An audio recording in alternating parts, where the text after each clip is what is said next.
आगे बढ़ेंगे और बात करेंगे कोरोना वायरस की सूरत हाल पर। कोरोना के वार जारी हैं। मुस्बत केसेस की शरह 12.1% तक पहुंच गई। 24 घंटों में कोरोना वायरस के 708 नए मरीजों की तस्दीक हुई है। शहर में मौलिक वायरस मजीद 15 कीमती जानें निकल चुका है। कोरोना के वार लगातार जारी हैं और कोरोना वायरस की चौथी लहर के दौरान मुस्बत केसेस में बदतदरीज इजाफा देखने में आ रहा है। मुस्बत केसेस की शरह 12.1% रिकॉर्ड की गई है और 24 घंटों में कोरोना वायरस के 708 नए मरीजों की तस्दीक हुई है। शहर में मौलिक वायरस मजीद 15 कीमती जानें निकल चुका है। कोरोना वायरस के केसेस में मुसलसल इजाफे का सिलसिला जारी है और इस हवाले से कहा जा रहा है कि अब तो अस्पतालों में भी मरीजों की तादाद में मुसलसल इजाफा देखने में आ रहा है। हाई डिपेंडेंसी यूनिट्स में भी मरीजों की तादाद बढ़ती हुई नज़र आ रही है। बारहा इस हवाले से तलकीन की जा रही है कि वैक्सीन लगवाई जाए, क्योंकि वैक्सीन से ही कोरोना वायरस को शिकस्त दी जा सकती है और कोरोना वायरस के मुस्बत केसेस में कमी लाई जा सकती है। इसके साथ साथ SOPs का ख्याल रखने का भी मशवरा दिया जा रहा है और इस हवाले से ज़िला इंतज़ामिया भी मुख्तलिफ इनिशिएटिव्स लेते हुए नज़र आ रही है, मगर उसके बावजूद तमाम तर काविशों के बावजूद केसेस में मुसलसल इजाफा देखने में आ रहा है। कोरोना वायरस के वार जारी हैं और मुस्बत केसेस की शरह 12.1% तक पहुंच चुकी है। 24 घंटों में कोरोना वायरस के 708 नए मरीजों की तस्दीक हुई है।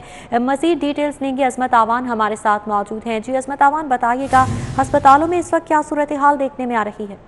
जो कोरोना की चौथी लहर है वो इंतहाई खतरनाक सूरत हाल इख्तियार कर रही है और गुज़िश्ता 24 घंटों के दौरान भी देखा जा रहा है कि जो कोरोना की अमवात है गुज़िश्ता एक हफ्ते के मुकाबले में तादाद ज़्यादा देखी गई है और आज इस मौलिक वायरस से जो 15 अफराद हैं वो जान की बाजी हार गया और इसी तरह केसेस में भी इजाफा हो रहा है। आज फिर 708 नए केसेस रिपोर्ट हुए हैं और कोरोना की अगर मस्बत शरह की बात की जाए तो वो भी 12.1 पहुंच चुकी है, जो गुज़िश्ता दिन के मुकाबले में 10.8 थी और आज 12.1 है।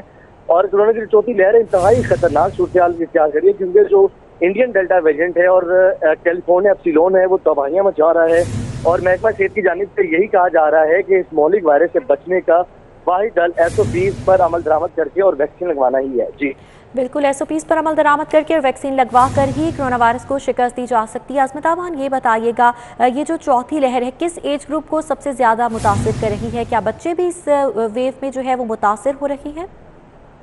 जैसा कि पहले बताया कि ये जो इंडियन डेल्टा वेरिएंट है ये अपनी शेप बदल के आया है और ये इंतहाई खतरनाक है और इसकी वजह से जो शहर लाहौर में जो शहरी हैं उनको काफ़ी ज़्यादा ये नुकसान पहुंचा रहा है और इसमें ना सिर्फ जो बुजुर्ग अफराद हैं उनको तो ये अटैक कर ही रहा है, जो जवान लोग हैं उन पर भी ये अटैक कर रहा है और बच्चों की तादाद में भी इजाफा देखने में आ रहा है। लेकिन खुशी की बात यही है कि जो आज से 12 साल के बच्चे हैं उनमें ऐसा अटैक नहीं होता, लेकिन जो नए नौमौलूद बच्चे होते हैं उनमें सबसे ज़्यादा खतरा होता है और खासकर ऐसे बच्चे जिनको पहले से ही कोई बाय बर्थ कोई बीमारी होती है उनको सबसे ज़्यादा इस कोविड से खतरा है। जब हमारे प्रोफेसर साहिबान से जो कोरोना एक्सपर्ट है उनसे हमारी इससे मुतालिक बात भी जो जाने चाहिए, कहा गया है कि जो बच्चे हैं उन पे ऐसा कोई इसका खतरा नहीं है, लेकिन जो बच्चे नौमौलूद होते हैं जिनको पहले जो बीमारी होती है उनमें सबसे ज्यादा कोरोना को लगने का खतरा, अगर खुदा ना खास उनको कोरोना हो जाए तो उनकी अमवात में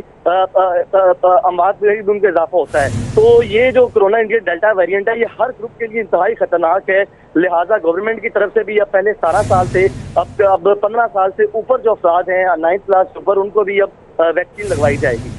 अजमत आवान, ये बताइएगा कि हाई डिपेंडेंसी यूनिट्स में इस वक्त क्या सूरत हाल है? जो हसास नौयत के पेशेंट्स हैं उनकी रेशो क्या इस वक्त अस्पतालों में? आप चौथी लहर की जो खतरा जितनी खतरनाक है उसकी नौयत से आप अंदाजा लगा सकते हैं वेंटिलेटर से, क्योंकि अस्पताल के जो वेंटिलेटर्स हैं वो आपको शहर की ताज़ा तरीन सूरत हाल बता रहे होते हैं कि कोरोना कितना खतरनाक हद तक बढ़ चुका है। अगर एक माह पहले बात की जाए तो अस्पताल के जो वेंटिलेटर्स है वो तकरीबन 40 से 50% तक भरे हुए थे, जो कि इतनी तशवीशनाक बात नहीं थी। लेकिन इस एक माह के दौरान अगर आज की बात की जाए तो गुज़िश्ता 24 घंटों के दौरान शहर के तमाम सरकारी अस्पताल 80% तक वेंटिलेटर से भर चुके हैं और 2 से 3 अस्पताल ऐसे हैं जिनके वेंटिलेटर्स नायाब हो चुके हैं। तो आप इस कोरोना की जो चौथी लहर की सेवेरिटी है इसका अंदाजा इन सरकारी अस्पतालों के वेंटिलेटर से लगा सकते हैं कि जो वेंटिलेटर्स हैं वो 80% तक भर चुके हैं और शहरियों की जानिब से भी कुछ खासा एहतियात का मुजाहरा नहीं किया जा रहा, क्योंकि वैक्सीन लगाने के बाद भी आपको SOPs पर अमल दरामद करना पड़ेगा। मास्क का इस्तेमाल बेहद जरूरी है और हाथ भी हमें धोने पड़ेंगे। अगर इस मौलिक वायरस को हमने शिकस्त देनी है तो हमें सबको मिलकर SOPs पर अमल दरामद करना होगा और जिन अफराद ने वैक्सीन नहीं लगाई उनको वैक्सीन लगवानी पड़ेगी। जी बिल्कुल, सबको वैक्सीन लगवानी पड़ेगी और अगर वैक्सीन लगवा ली है उसके बाद भी मास्क का इस्तेमाल करना होगा, SOPs का ख्याल रखना होगा, अदरवाइज कोरोना हो सकता है। अजमत आवान इस हवाले से डिटेल्स दे रहे थे, बहुत शुक्रिया आपका। कोरोना वायरस के वार लगातार जारी है, मुस्बत केसेस की शरह भी बढ़ती हुई नजर आ रही है और शरह आज 12.1% रिकॉर्ड की गई है।